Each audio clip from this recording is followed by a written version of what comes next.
अमरकंटक में कबीर चौरा, कबीर दुद्धा, वहाँ से दूध निकलता है।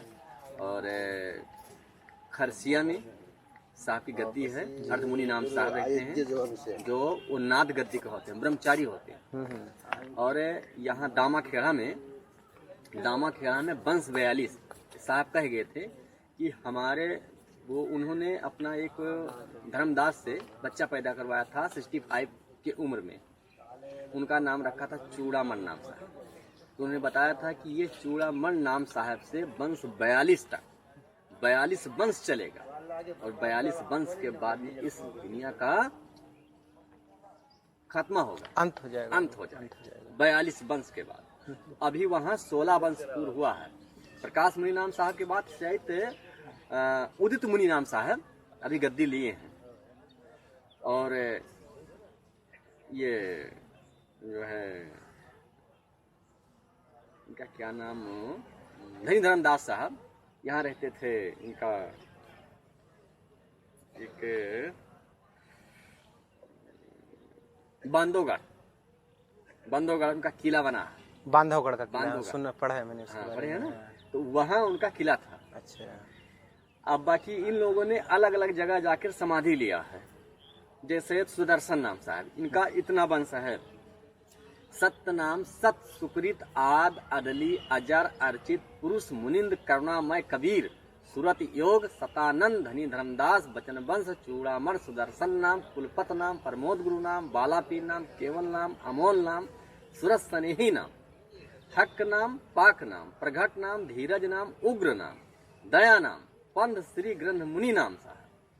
अब पंथ श्री ग्रंथ मुनि नाम साहब हैं इस समय, ग्रंथ मुनि नाम साहब नहीं है। अब प्रकाश मुनि नाम साहब हैं, उदित नाम साहब। इतनी बीत चुकी बैक में।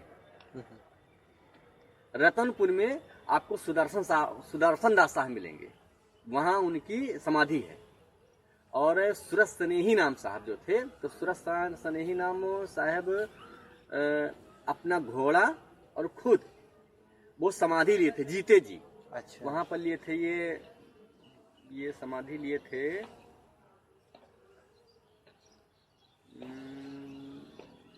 देखिए कौन से शहर में, मतलब वहाँ से हम होकर आए हैं। अच्छा। उस शहर का नाम नहीं याद आ रहा। आपका निवास यही वाराणसी गोरखपुर में ही है? नहीं, हम बलरामपुर डिस्ट्रिक्ट से कबीरपंथी हैं। अच्छा, अच्छा। तो हमको मतलब इच्छा था घूमने का। बहुत अच्छा। जहाँ जहाँ साहब का मतलब स्थान है, समाधि लिए हैं, हर स्थान पे जाएं, तो वहाँ गए। अच्छा अच्छा। हाँ। तो किस माह में जाना गुजरात सही रहेगा? अगर हम गुजरात उत्सव के रूप में जाएं या वहाँ पे कुछ एक?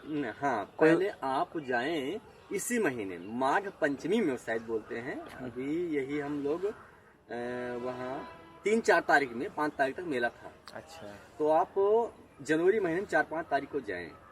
तो पहले आप जाएं यहाँ दामा खेड़ा के जो हुजूर साहब प्रकाश मुनि नाम साहब, एक हिसाब से जैसे राजा महाराजा नहीं, उनका कोई दर्शन पाता, इस तरह उनका दर्शन कोई पाता। दर्शन ही दुर्लभ है। जब वो निकलते हैं तो उनकी सेना निकलती है। यहाँ तक कि उनकी जो मैसेज हैं वो भी उनकी महीनों दर्शन नहीं पाती हैं। अगर उनसे डायरेक्टली आदित्यनाथ योगी या मोदी साहब मिलना चाहें तो उनके लिए भी इतना आसान नहीं है, क्योंकि वो अपना ध्यान में मग्न रहे। जैसे ये कथा मैं सुना था बचपन में कि जैसे जब परिनिर्वाण हुआ था कबीर जी का जी, तो 2 पक्ष थे, हिंदू और मुसलमान, उनके बीच में उनकी अंतिम क्रिया को लेके डिस्प्यूट हो गया था। जी जी। मुस्लिम बोले कि हम अपनी दीदी से करेंगे, हिंदू बोले जी। तो उसके बाद जब चादर हटाया गया था इसी स्थान से, उसमें फूल मिले थे जी। ये कथा सत्य है? ये सत्य है।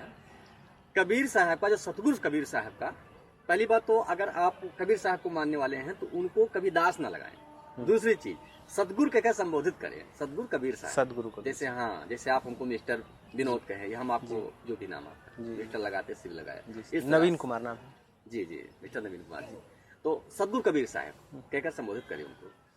ये जो कुछ है ये सत्य है। यहाँ पर जब ये वीर सिंह राजा यहाँ मगहर के थे और यहाँ के पठान थे, तो दोनों वीर थे। तो जब साहब ने शरीर छोड़ा अपना, तब ये दोनों, ये मगहर का जो राजा काशी का था, काशी नरेश वीर सिंह, ये कहने लगा भाई हम साहब को मिट्टी देंगे और ये जो पठान था यहाँ का, अच्छा। ये भी बादशाह था, ये भी कम नहीं था। यहाँ के जो नवाब थे वो मुसलमान थे, जी जी मगहर के उस समय। वो भी कहने लगे कि भाई हम भी साहब को मिट्टी देंगे, ये मेरा है, मेरे दिन में पैदा हुए, मेरे दिन में। और वो कह रहे कि नहीं मेरे दिन में पैदा हुए। तो दोनों में घनघोर युद्ध होने की संभावना बनी। तो जब बनी संभावना तब आकाशवाणी हुई कि कम से कम पहले चद्दर उठाकर देख तो लो साहब है या नहीं। तो चद्दर उठाया, खोलो पर्दा है नहीं मुर्दा, रण स्थल तूने कर डाली। तो जो खोला तो उसमें 2 फूल मिला। तो दोनों फूल सामने आपके हैं।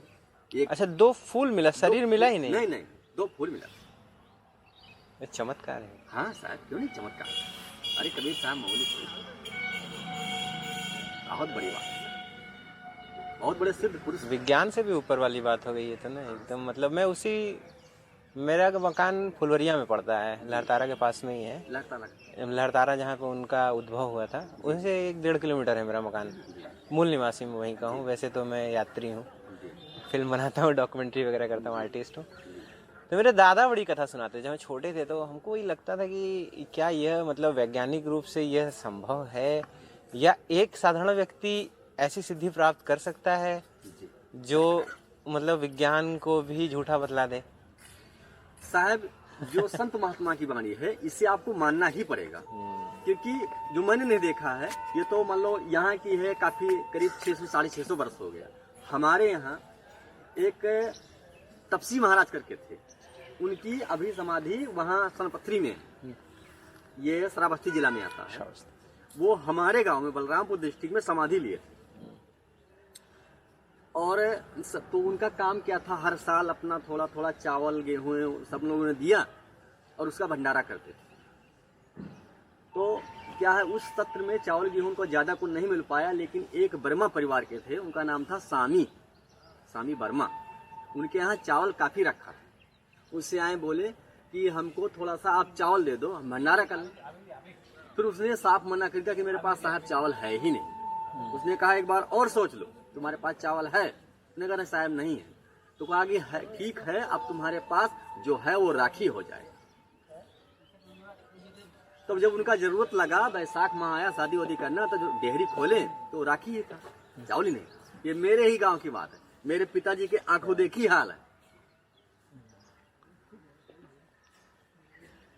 संत महात्मा पर शक तो करना ही ठीक नहीं है, जहाँ विज्ञान है। अच्छा एक चीज मेरा सवाल है बस, मतलब मैं संदेह तो करने लायक हूँ नहीं। जैसे एक कबीर अनुयायी होने के नाते, एक कबीर पंथी, और इतना आपने यात्रा भी कर लिया है, तो आपको लगता है कि जो जन्म और मृत्यु का साइकिल होता है, बर्थ और रीबर्थ का जो साइकिल होता है, तो कबीर जी का फिर बाद में उसके बाद बर्थ नहीं हुआ होगा, ये बात मानते हैं आप? आपके सामने की बात, मतलब उन्होंने वो परिनिर्वाण प्राप्त कर लिया, उसके बाद उनका कोई जन्म या अवतरण या ऐसा कुछ हुआ नहीं उसके बाद? उससे पहले हुआ, उसके पहले यहाँ की बात नहीं हुआ। अच्छा, उनका जो नाम है, जो हम आपके सामने कहें कि सत्य नाम, सत सुकृत आद अदली, उन्हीं का ये नाम है। सत्य नाम, सत सुकृत आद अदली, अजर अर्चित पुरुष मुनिंद करुणामय कबीर सुरत योग सतानंद धनी धर्मदास बचन वंश चूड़ामल। चूड़ामल से उनका वंश चालू होता है, बाकी शेष नाम उन्हीं का है। वो कई बार इस धरती धराधाम पर अवतार ले चुके हैं। सतयुग, त्रेता, द्वापर, कलयुग में, और कलयुग के बाद अभी नहीं, तो पता नहीं। और बाकी तो साहब जाने। बहुत बहुत धन्यवाद, आप मुझे समय दिए हैं और मेरे साथ बात किया आपने।